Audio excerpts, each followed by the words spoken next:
Ladies and gentlemen, from the legendary Blue Horizon in historic Philadelphia, House Boxing Promotions, in association with Budweiser, the undisputed, undefeated king of beers, this Bud's for you presents the Deuce main event of the evening, 10 rounds, Featherweights. Your referee for this event from Margate, New Jersey, the sensational Steve Smoger.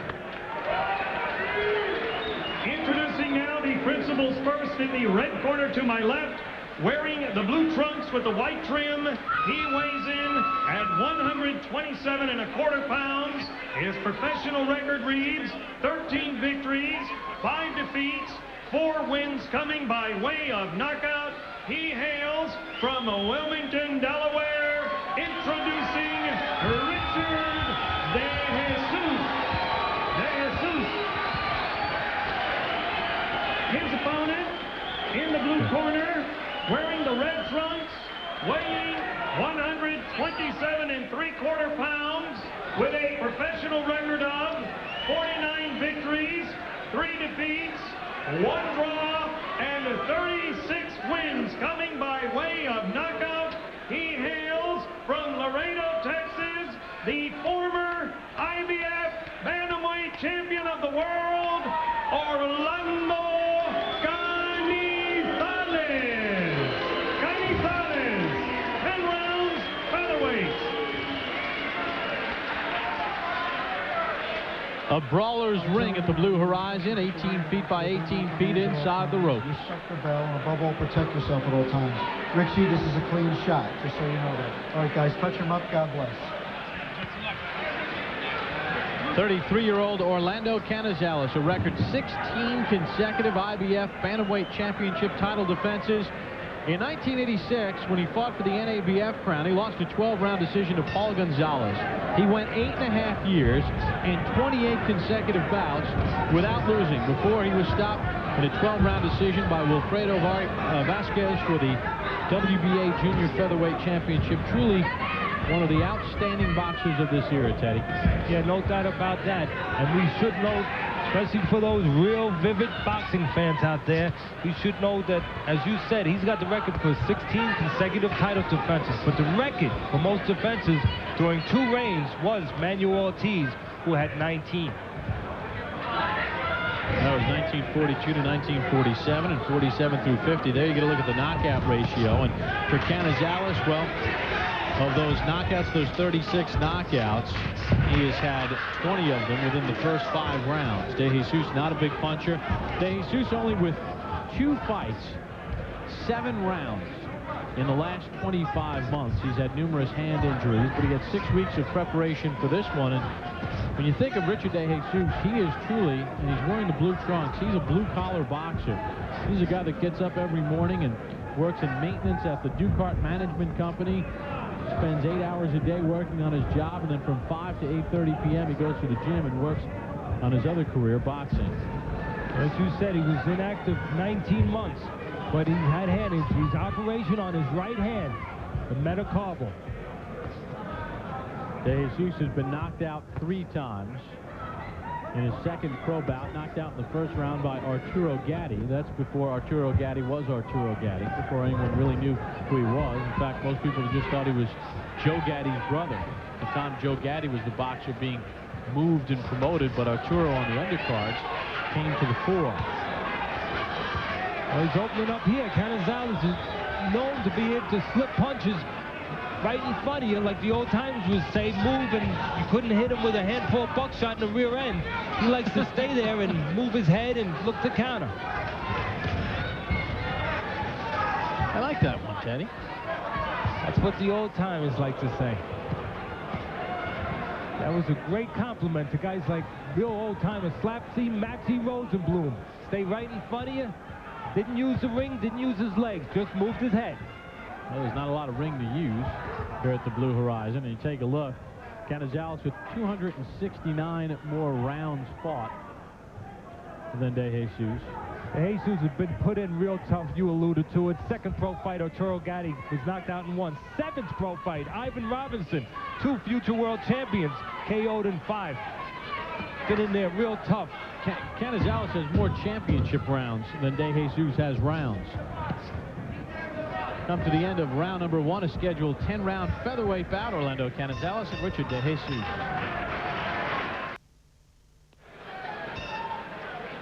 We begin round number 2 of the scheduled 10-round featherweight bout. Former IBF bantamweight champion Orlando Canizales in the red. Richard De Jesus of Wilmington, Delaware in the blue. Punch numbers in round number 1. We'll take a look at that. You see De Jesus was busier, but he only landed 4 punches. Canizales with the huge edge in connect percentage. Typical Canizales round. Real sound defensively. Makes you miss, looks to counter. Right here, De Jesus is trying to make him lead. Maybe on purpose, because he knows the strength of Canizales is to move you into traps. Sometimes you have a counterpuncher you want to box and make him come to you. Canizales spent about 100 rounds sparring for this. He realizes that De Jesus will look to brawl. And we asked Orlando about his fight plan. He said, I'll use the first round to figure out De Jesus and then go from there. You can see Canizales is a smaller guy. Most of his career as a bantamweight. It's a great bantamweight.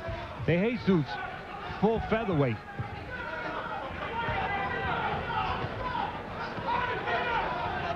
In here, De Jesus should go to the body and put them together with the slick Canizales.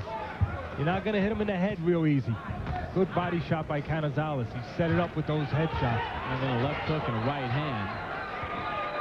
Well, one thing that De Jesus is doing pretty well here, he's smothering Canizales, staying on him, not letting him use that vast amount of experience. You can beat an experienced guy sometimes by putting pressure on him, not letting him use the experience.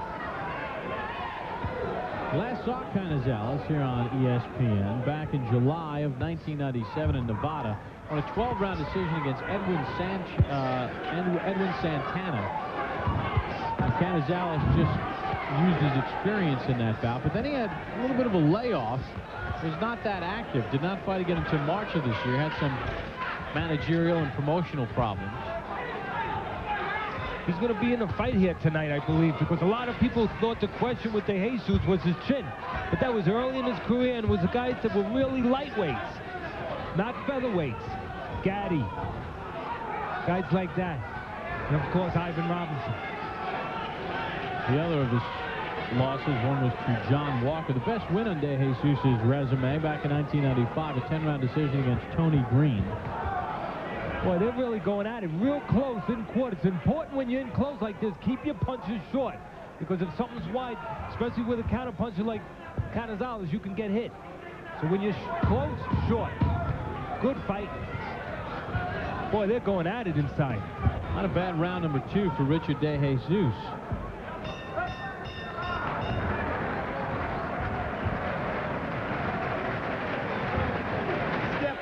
Jesse Reed in the corner of Orlando Canizales. Beautiful shots inside. Keep picking him up inside. Get that head up in here and drive that hook. Step to the right with the hook. You'll nail him with it, all right? Pick him up with those uppercuts. Step to the right, left hook. He'll go to sleep. Let's go to work.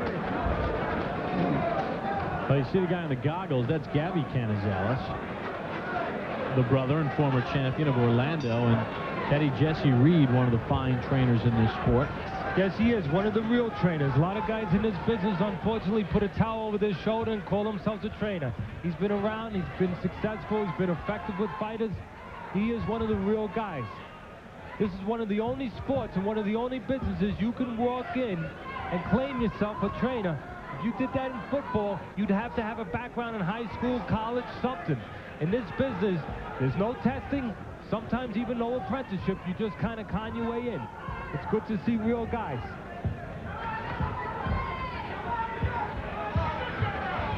Well, round number 2 was a pretty good round for Richard De Jesus on the inside.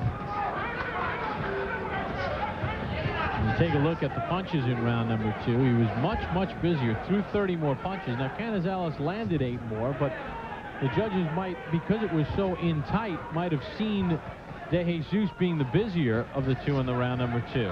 Tough round to score. Very busy. Both guys active. So how do we get those punches, you wonder? Teddy and I don't make them up. Tonight we have Dave Raffo and Saul Avilar, and each man has a boxer. And there are power punches and jabs in which they work their magical fingers. Now, Saul is a former boxer, so he has those nimble fingers. Raffo has been very quick because he's a scribe, and that's how we compile the numbers. CompuBox. They're taking the place of the guys who are usually here, Logan Hobson and Bob Kenobi.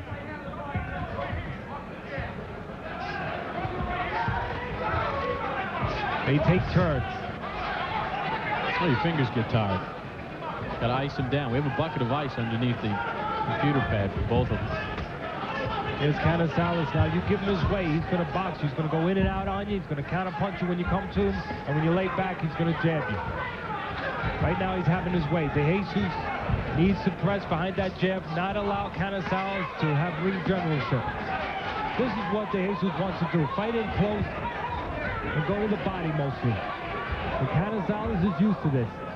See, what I wonder about is when two guys are fighting in close like this, I know that Canizales can handle it. All the experience in the world champion for 6 years. Can De Jesus handle that kind of pace? That's the question if the fight takes on that kind of fight. Canizales has seen just about everything. But as we saw in the last round, Canizales landed a few more punches, but De Jesus was so much busier. That's got to be in De Jesus' favor, and that's what the judges are looking at. They're seated on a stool above the press row. The key here is going to be who can keep it up. Both men very busy. Left hand from Canizales. He doesn't even use cheese. See how he gets his punches off, and before De Jesus can answer, gets out. And then if De Jesus reaches, he's ready to counter. So he doesn't use cheese, but the cat and mouse game has begun. Yes, it has. It always has when you have an experienced guy like Canizales. He goes in there ready to do these things. I think, though, De Jesus to this point is fighting a fairly sound fight, Teddy. Yeah, he is. He's keeping himself tucked up, not giving a lot of openings to Canizales. There he's trying to make something happen without leaving himself open by feinting. You mentioned before about Reed being one of the real guys. We both mentioned that. Another tribute to these two guys, Canizales and Reed, that was a little low there, is that they've stayed together. You don't see a lot of loyalty in any sports nowadays. They've been together for 14 years. Canizales has been pro 14 years, 14 and a half years. And that's a tribute to both of them and to Canizales. I believe to have longevity and to have that kind of consistent success, you have to have some kind of character. And that would almost go together with keeping the same guy. Right hand inside by Canizales.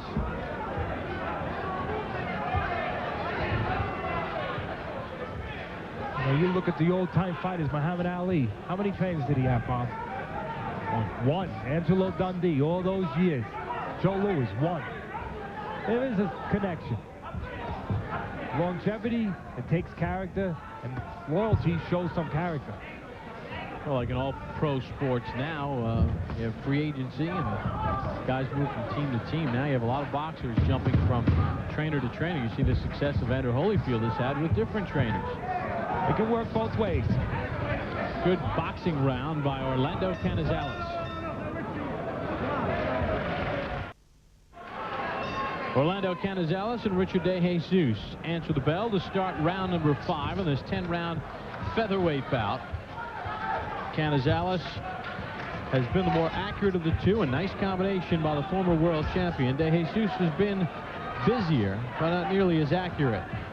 We'll take a look at the jabs from round 4 alone, and you see 19-2 in favor of Canizales. The man with the shorter reach is out jabbing De Jesus. And that happens. Tyson, when he was at his best, used to out jab all taller guys. It's not how tall you are, it's how smart you are. You slip the jab, you throw it at the right distance, you time it right.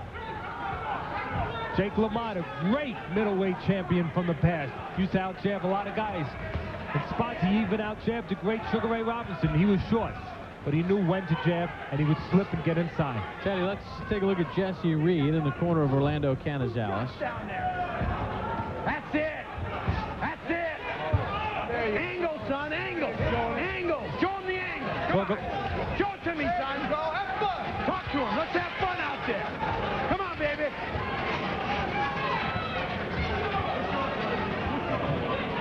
Body, body, body.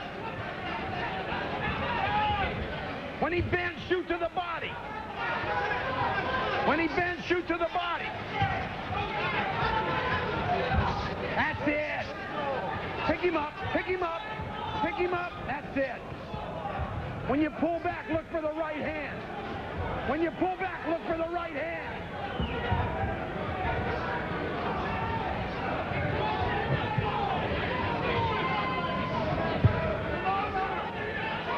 Body, body, body. Right now, De Jesus is just being a little bit more busy than Canizales, and he's having some success doing it. This is a better round for De Jesus. Not allowing Canizales to pot shot him. He's staying real close. Canizales never ripped off that right hand going back as Jesse Reed had asked for. He did work the body a little bit.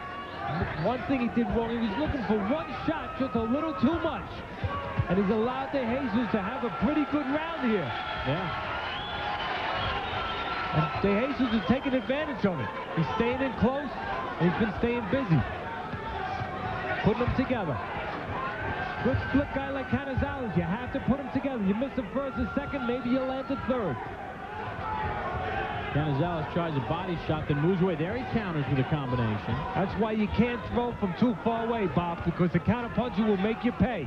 He's better off in tight. Well, we're listening to Jesse Reed in the corner of Orlando Canizales. Richard De Jesus with a good round 5. Here's Brian and Max. All right, thanks, guys. And at 17th and the Parkway, Macy's Crossing. well, you know, Orlando Canizales.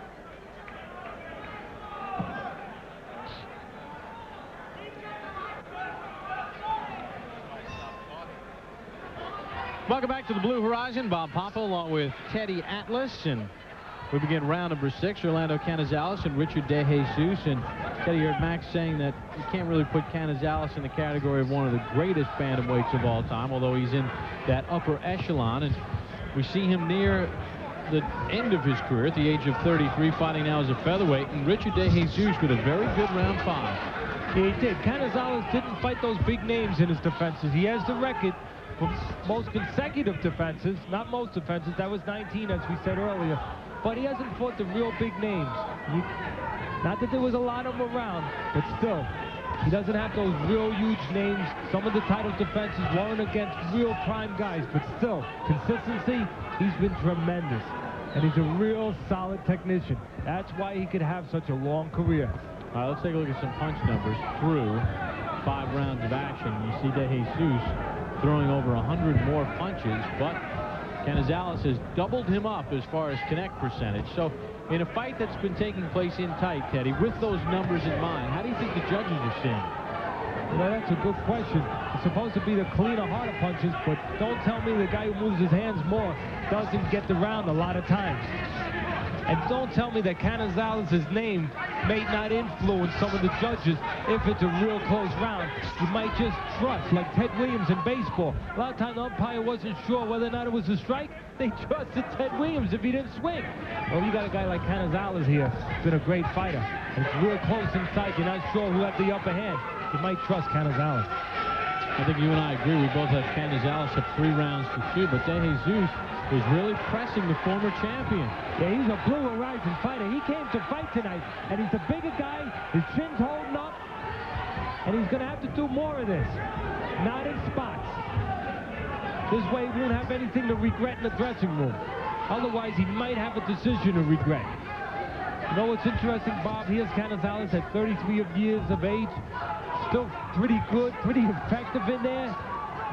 A lot of times when you get older, the guys who are technically real sound, who didn't depend just on talent and anticipation like an Ali, they can last longer because they depended on technique. And when they get older, it's still there. Guys that depended on speed, Guys that depended on reflexes, they get older, it's not there. And they don't have the technique sometimes to back it up.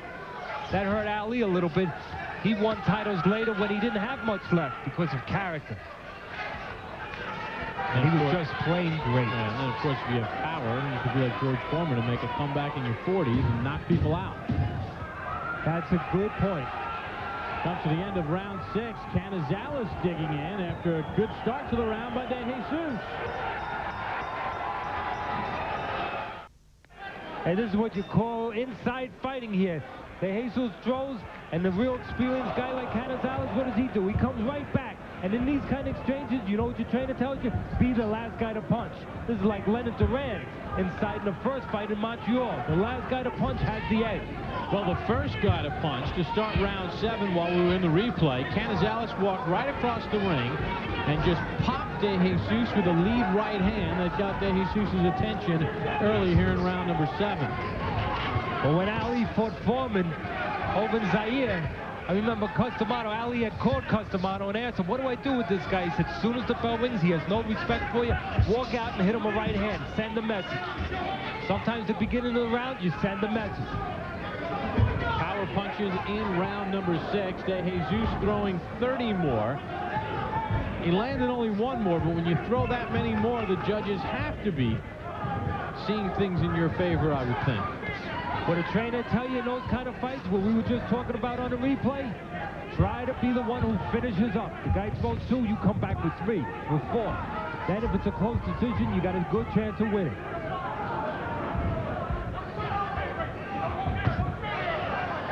Right now, Canizales is doing what he does. In and out. Pops his shots, gets out, makes distance, makes you miss, counters. You got to be tight with Canizales. Can't leave yourself open.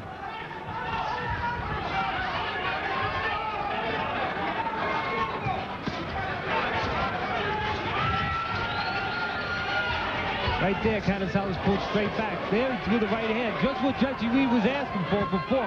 You step back, throw the right hand. This way, if De Jesus, who's aggressive, walks in, you catch him. You step back, you should do something. Teddy, you have a dead even, and I agree with you through 6 rounds. Hey, this is a dead even fight here, guys. This is a Blue Horizon fight. A lot of infighting in this fight. The little subtle things that sometimes get missed are being done, like that right hand underneath the body by Canizales, trying to time De Jesus as he comes in. Now, our punch numbers kind of reflect Teddy's scorecard because De Jesus has been so much busier, throwing over 100 more punches. But Canizales has doubled him as far as accuracy. And it really depends on how the judges are looking at it. And as Teddy mentioned earlier, judges see hands moving. This kind of fight, the little things you do to steal the fight, like Leonard did with Hagler, might come in big, like finishing the round big. Big things in this kind of fight. This is a tough round to score, Bob. Very tough. Canizales, last punch. That is the end of round number 7. They went toe-to-toe for virtually 3 minutes. Here's Jesse Reed in the corner of Canizales. I want more like that.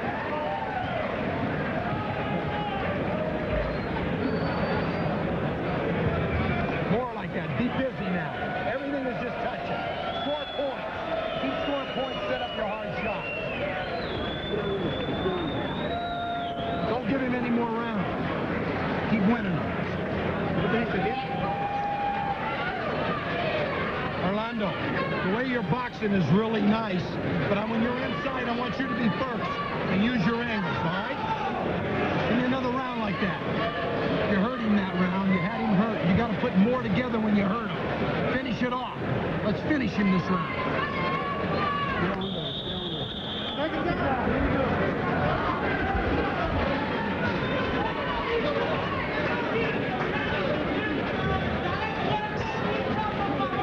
Well, a very hard round number 7 for both Richard De Jesus and Orlando Canizales. Both corners feel that some things were accomplished. And Jesse Reed knows this is a close fight because he told his guy, keep touching this guy, keep moving your hands, finish off your combinations. Take a look at the numbers in round 7. And you see De Jesus threw 13 more. Canizales landed 7 more. That has sort of been the story of this fight. De Jesus busier, Canizales more accurate. And it all depends how the 3 judges view it. You know, this fight shows you that guys mature if they stick with it. Early in his career, got beat, knocked out 2 of his first 7 fights, thrown in there with top guys like Gaddy and Ivan Robinson. If he was thrown in there with Canizales that early, he probably couldn't handle it. But here it is years later, and he's able to handle it. He's been a pro 8 years. He's matured a lot. Now he can handle the step up. Chant of Richard for Richard De Jesus. Of course, he is from Wilmington, Delaware, not far from Philadelphia. And De Jesus getting some things done inside. De Jesus has done it different. He's a guy that usually you get soft guys at the beginning, you build confidence. He got tough guys at the beginning, then easier guys, and now he's ready for a hard guy again. That graphic we showed you, he has won 8 of his last 9. Obviously, his hands are not bothering him. Oh, that right hand that was operated on was fine. If you want a hurt hand, it's better to have the right if you're an orthodox fighter, because the left hand is the busier hand. You can't lay in the rope, so Canizales will score. But he's not throwing punches, Teddy. Sometimes it just looks bad for the guy to be on the ropes because the judges say, well, he must be getting the worst of it. Not always. Some guys made a living there. Wilfredo Benitez, great welterweight and junior welterweight champion, made a living off the ropes. Great counterpuncher Wilfredo Benitez was.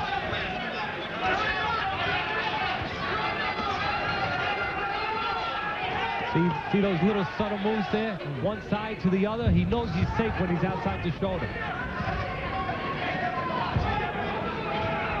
Real technically solid fighter, Canizales. De Jesus is leaving himself open by going to the head. De Jesus trying to put his hands together. Right now he's allowing the pace to be dictated by Canizales. Just you look sometimes to see who's making the other guy do what he wants. You can see there Canizales is picking punches. He drops his left hand to pick a punch. You got to fake the punch and throw up top to take advantage of that. Not the easiest round in the world to score, but none of the rounds have been. Down, slipping those punches, taking a look. Here counter in between. Did get tagged with a left. Not a lot of leverage, though, for De Jesus on these punches. Oh, he's not a big puncher, as we said. He's trying to win this round. I think he's a couple rounds too late, though. He should have done it a little earlier, but he may not have been able to keep it up for 10 rounds. Look at Canizales turn things around in his favor. Now De Jesus comes back on. The people here are very happy. This is a blue-collar fight. Guys that are doing simple things, fighting, but with little subtle things, especially for the former champion, Canizales. He's fighting, but he's fighting with a little bit of an edge, with a little bit of cleverness. Look at that, the way he finishes to the body. Throws a few light ones, finishes with a hard one. And even as De Jesus comes in, Canizales gets him. Good uppercut inside by Canizales. Yeah, that made the legs go a little funny on De Jesus just for a second. Gutsy guy, De Jesus, comes to fight. Canizales staying in tight. Good body shots by Canizales. Throwing to the head and then going to the body.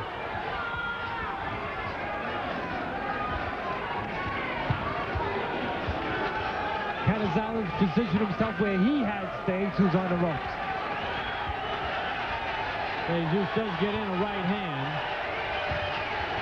Once in a while, De Jesus holds behind the head of Canizales because I think you see how he holds behind the head and then he punches because Canizales is so hard to hit that he does that just to get a little edge, even though that's a foul.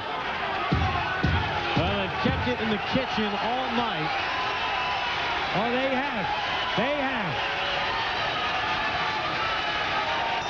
Oh, man. To the feet, they come with the blue horizon.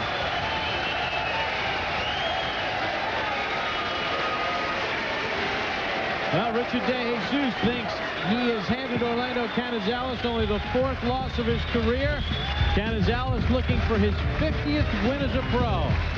Has the former champion won again, or has DeJesus pulled off the upset? We'll find out what the judges thought after this timeout on the Duke.